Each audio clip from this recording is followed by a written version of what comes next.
আসসালামু আলাইকুম। সবার আগে বাছাই করা 10টি আন্তর্জাতিক খবর জানিয়ে দেব। প্রথমেই থাকছে শিরোনাম। তবে তার আগে অনুরোধ থাকবে ভিডিওটিতে একটি লাইক দিবেন।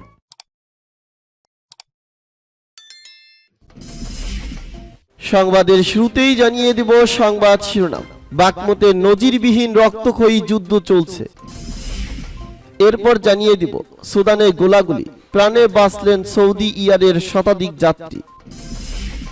এরপর জানিয়ে দিব ট্যাঙ্ক বিধ্বংসী ক্ষেপণাস্ত্রের পরীক্ষা চালালো ইরান। এরপর জানিয়ে দিব হিজাব নিয়ে কঠোর শাস্তির হুঁশিয়ারি ইরানের।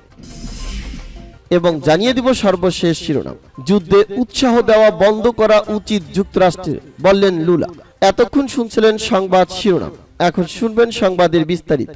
তো বন্ধুদের কাছে রিকোয়েস্ট রইল এই ভিডিওতে একটা লাইক দিবেন, আর ভালো লাগলে অবশ্যই বন্ধুদের মাঝে শেয়ার করে দিবেন। বাকমুতে নজিরবিহীন রক্তক্ষয়ী যুদ্ধ চলছে। ইউক্রেনের পূর্বাঞ্চলীয় শহর বাকমুতে রাশিয়ার ভাড়াটে গোষ্ঠী ভাগনারের সঙ্গে ইউক্রেনীয় সৈন্যদের ব্যাপক যুদ্ধ চলছে। এটিকে নজিরবিহীন রক্তক্ষয়ী যুদ্ধ বলে মন্তব্য করেছে কিয়েভ। শনিবার যুদ্ধের সর্বশেষ পরিস্থিতি সম্পর্কে রাশিয়ার প্রতিরক্ষা মন্ত্রণালয় বলেছে, ভাগনার ভাড়াটে গোষ্ঠীর যোদ্ধারা বাকমুতের আরও দুটি এলাকা দখল করেছে। গত গ্রীষ্ম থেকে শহরটি দখলে রাশিয়ার প্রচেষ্টা নেতৃত্ব দিচ্ছে ভাগনার। লড়াইটি উভয় পক্ষের জন্য দীর্ঘতম ও মারাত্মক হয়েছে। ইউক্রেনের পূর্বাঞ্চলীয় সামরিক কমান্ডারের মুখপাত্র সেরহি চেরেভাতি বলেছেন, শহরের মাঝখানে সংঘর্ষ চলছে। সাম্প্রতিক দশকগুলোতে সংগঠিত হওয়া যুদ্ধগুলোর মধ্যে এটি নজিরবিহীন রক্তক্ষয়ী যুদ্ধ। তিনি একটি টেলিভিশন চ্যানেলকে বলেন, আমাদের সৈন্যরা শত্রুর যুদ্ধ ক্ষমতাকে পিষে দিতে এবং তাদের মনোবল ভেঙে দিতে সবকিছু করছে। শহরের প্রতিটি কোণায় তারা সফলভাবে লড়াই করছে। এদিকে রাশিয়া দাবি করছে বাকমুতে তাদের বেশ অগ্রগতি হয়েছে। রাশিয়ার প্রতিরক্ষা মন্ত্রণালয় এক ব্রিফিংয়ে বলছে, ওয়াগনার অ্যাসল্ট ইউনিট সফলভাবে অগ্রসর হয়েছে। শহরের উত্তর ও দক্ষিণ উপকণ্ঠে দুটি এলাকা তারা দখল করেছে।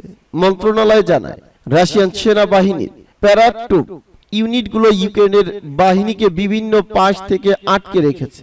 যদিও আল জাজিরা স্বাধীনভাবে তথ্যের সত্যতা নিশ্চিত করতে পারেনি। এর আগে শুক্রবার একটি গোয়েন্দা তথ্যে যুক্তরাজ্য বলে, ইউক্রেনীয় সৈন্যরা বাকমুতের কিছু অঞ্চল ছেড়ে দিতে বাধ্য হয়েছিল, কারণ রাশিয়া সেখানে নতুন করে আক্রমণ চালিয়েছিল।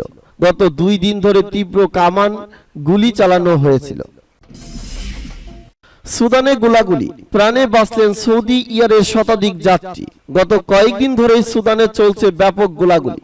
শনিবার সেটা তীব্র আকার ধারণ করে। আন্তর্জাতিক সংবাদ মাধ্যমগুলো এ নিয়ে ফলাও করে সংবাদ প্রচার করেছে। ক্ষমতার দ্বন্দ্ব নিয়ে সেনাবাহিনী ও আধা সামরিক বাহিনীর মধ্যে এই গোলাগুলির ঘটনা ঘটে। এদিকে দেশটিতে সেনাবাহিনীর ও আধা সামরিক বাহিনীর সদস্যদের মধ্যে লড়াইয়ের জেরে গুলিবিদ্ধ হয়েছে সৌদি ইয়ারবাস এর 330 বিমান। বিমানটি সুদানের খার্তুম থেকে উড়ে সৌদিতে যাওয়ার কথা ছিল। টেক অফের সময় বিমানটি গুলিবিদ্ধ হয় বলে জানা গেছে। রয়টার্স ও খালিজ টাইম জানিয়েছে, বিমানে গুলি লাগলেও কোনো যাত্রী বা বিমান কর্মী হতাহতের ঘটনা ঘটেনি। বড় দুর্ঘটনা থেকে রক্ষা পেয়েছেন শতাধিক সাধারণ যাত্রী। ঘটনাটি শনিবার সুদানের রাজধানী খার্তুমে ঘটনাটি ঘটেছে। খার্তুম বিমানবন্দর থেকে বিমানটি রিয়াদের উদ্দেশ্যে উড়াল দেওয়ার আগে প্রবল গোলাবর্ষণের সম্মুখীন হয়। বিমানে গুলি লাগে, ক্ষতিগ্রস্ত হয় বিমানটি। সৌদি এয়ারওয়েজের পক্ষ থেকে এক বিবৃতি জারি করে বিষয়টি নিশ্চিত করা হয়েছে। ঘটনার পর বিমানটিতে থাকা ক্যাবিন ক্রুদের সুদানে অবস্থিত সৌদি দূতাবাসে নিয়ে যাওয়া হয়। তারা সকলে নিরাপদে আছেন বলে জানা গেছে। এদিকে এই ঘটনার পর সুদানের আকাশ সীমায় থাকা সৌদি এয়ারওয়েজের বিমানকে রিয়াদে ফিরিয়ে নিয়ে যাওয়া হয়। এছাড়া যাত্রী সুরক্ষার কথা মাথায় রেখে আপাতত সুদান থেকে সব ফ্লাইট বাতিল করেছে সৌদি। তাছাড়া সুদানের উদ্দেশ্যে যাবতীয় ফ্লাইট বাতিল করা হয়েছে বিমান সংস্থাটির পক্ষ থেকে। ট্যাঙ্ক বিধ্বংসী ক্ষেপণাস্ত্রের পরীক্ষা চালালো ইরান। ইরানের ইসলামী বিপ্লবী গার্ড বাহিনী বা আইআরজিসি সম্পূর্ণ নিজস্ব প্রযুক্তিতে তৈরি একটি ট্যাঙ্ক বিধ্বংসী ক্ষেপণাস্ত্রের সফল পরীক্ষা চালিয়েছে। অত্যাধুনিক সমরাস্ত্র ইরান স্বয়ংসম্পূর্ণতা অর্জনের লক্ষ্যে যে প্রচেষ্টা চালাচ্ছে, এই পরীক্ষাকে সেক্ষেত্রে উল্লেখযোগ্য অগ্রগতি বলে বিবেচনা করা হচ্ছে। আইআরজিসির গবেষণা বিভাগের প্রধান জেনারেল আলী কুহেস্তানি বলেছেন, শাদিদ 365 নামে ক্ষেপণাস্ত্রটি 8 কিলোমিটার পর্যন্ত দূরত্বের অবস্থানরত বিভিন্ন ধরনের ট্যাঙ্ক ধ্বংস করতে সক্ষম। গাইডেড ক্ষেপণাস্ত্রটি অন্তত নিখুঁতভাবে লক্ষ্যবস্তুতে আঘাত হানতে পারে এবং এটি ট্যাঙ্ক সুরক্ষা ব্যবস্থা বা একেএস ভেদ করে যে কোনো ট্যাঙ্ক ধ্বংস করতে সক্ষম। আইআরজিসির জেনারেল জানান, তার বাহিনীর গবেষকরা ক্ষেপণাস্ত্রটির কার্যকারিতা ও বিধ্বংসী ক্ষমতা বাড়ানোর চেষ্টা করে যাচ্ছে। তিনি আরো বলেন, আইআরজিসির সাজোয়া যানগুলোতে 4টি করে শাদিদ 365 ট্যাঙ্ক বিধ্বংসী ক্ষেপণাস্ত্র বসানো হবে, যার 2টি থাকবে সামনে ও 2টি পিছনে। এর আগে 2021 সালের 7 জুলাই আইআরজিসির প্রথম নিজস্ব প্রযুক্তিতে তৈরি ট্যাঙ্ক বিধ্বংসী ক্ষেপণাস্ত্র আলমাজ ব্যবহার শুরু করে। আকাশ থেকে নিক্ষেপযোগ্য ক্ষেপণাস্ত্রটি এরই মধ্যে আরবিল 3 ড্রোনে স্থাপন করা হয়েছে। হিজাব নিয়ে কঠোর শাস্তির হুঁশিয়ারি ইরানের। নারীদের হিজাব খুলে ফেলতে উদ্বুদ্ধ করলে কঠোর শাস্তি দেওয়ার হুঁশিয়ারি দিয়েছে ইরান। দেশটির ডেপুটি অ্যাটর্নি জেনারেল আলী জামাদি শনিবার এমন হুঁশিয়ারি উচ্চারণ করে বলেছেন, যারা এ ধরনের কাজ করবে তাদের বিচার করা হবে অপরাধ আদালতে। এছাড়া এ অভিযোগে যারা শাস্তি পাবেন তারা শাস্তির বিরুদ্ধে কোনো ধরনের আপিল করার সুযোগও পাবেন না। তিনি এমন সময় এ হুঁশিয়ারি দিলেন যখন ইরানে দিনে দিনে নারীদের মধ্যে হিজাব ছাড়াই বাইরে বের হওয়ার প্রবণতা বৃদ্ধি পাচ্ছে। শপিং মল, রেস্তোরাঁ, দোকান, রাস্তা এবং অন্যান্য পাবলিক এরিয়াগুলোতে হিজাব ছাড়া অসংখ্য নারীকে ঘোরাফেরা করতে দেখা যাচ্ছে। ইরানের নারী অধিকার কর্মী ও তারকারা কয়েকদিন ধরে হিজাব ছাড়াই ছবি তুলে সামাজিক যোগাযোগ মাধ্যমগুলোকে প্রকাশ করেছে। এর মাধ্যমে মূলত হিজাব না পড়তে অন্যদের উদ্বুদ্ধ করছেন তারা।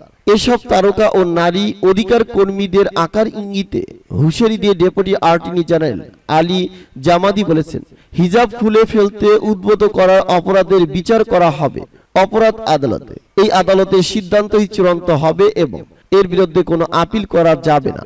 তিনি আরো বলেছেন, হিজাব খুলে ফেলার চেয়ে হিজাব খুলে ফেলতে উদ্বুদ্ধ করার অপরাধের সাজা আরো কঠোর হবে, কারণ এটি দুর্নীতিকে প্রশ্রয় দেওয়ার অন্যতম পরিষ্কার উদাহরণ। তবে কি ধরনের শাস্তি দেওয়া হবে এ বিষয়টি পরিষ্কার করে জানায়নি তিনি। 2022 সালের সেপ্টেম্বরে মাহসা আমিনী নামে এক কুর্দি তরুণী হিজাব ইস্যু নিয়ে পুলিশের হাতে আটক হন।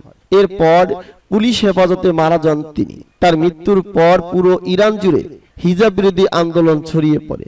ওই আন্দোলনের পরেই অনেক নারী হিজাব ছাড়া বাইরে বের হওয়া শুরু করেন। যুদ্ধে উৎসাহ দেওয়া বন্ধ করা উচিত যুক্তরাষ্ট্রের, বললেন লুলা।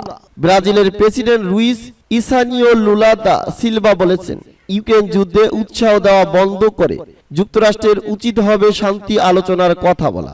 একই সঙ্গে ইউরোপীয় ইউনিয়নের শান্তি প্রতিষ্ঠার কথা বলা শুরু করা প্রয়োজন। চীন সফররত লুলা গতকাল শনিবার বেইজিং এ সাংবাদিকদের এ কথা বলেন। ব্রাজিলের প্রেসিডেন্ট সাংবাদিকদের বলেন, যুদ্ধে উৎসাহ দেওয়া বন্ধ করা দরকার যুক্তরাষ্ট্রে, তাদের শান্তির কথা বলা প্রয়োজন। ইউরোপীয় ইউনিয়নের শান্তি আলোচনা নিয়ে কথা বলা শুরু করতে হবে, যাতে করে আমরা পুতিন এবং জেনেলস্কিকে বোঝাতে পারি যে আমাদের সবার স্বার্থেই এখন শান্তি আলোচনা জরুরি। লুলা জানিয়েছেন, চীনের প্রেসিডেন্ট শি জিনপিং এর সঙ্গে বৈঠকে তারা ইউক্রেন প্রসঙ্গে সমমনা নেতাদের নিয়ে একটি গোষ্ঠী গঠনের বিষয় নিয়ে আলোচনা করে। জানুয়ারিতে প্রেসিডেন্টের দায়িত্ব নেওয়া লুলা বলেন, আমার একটি তত্ত্ব আছে যেটা আমি ইতিমধ্যে ফ্রান্সের মাখো, জার্মানির ওলাফ শোলাজ ও জো বাইডেনের কাছে তুলে ধরেছি। গতকাল শি জিনপিং এর সঙ্গেও দীর্ঘ আলোচনা হয়েছে।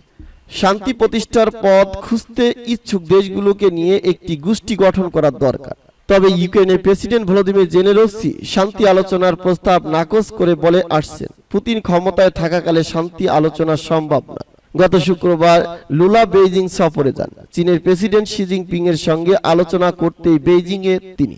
লুলা চীন ব্রাজিল সম্পর্ক মেরামত করতে চান, কারণ তার পূর্বসূরি জইশ বলসোনাদের সময় দুই দেশের সম্পর্ক টানাপোড়েন শুরু হয়েছিল।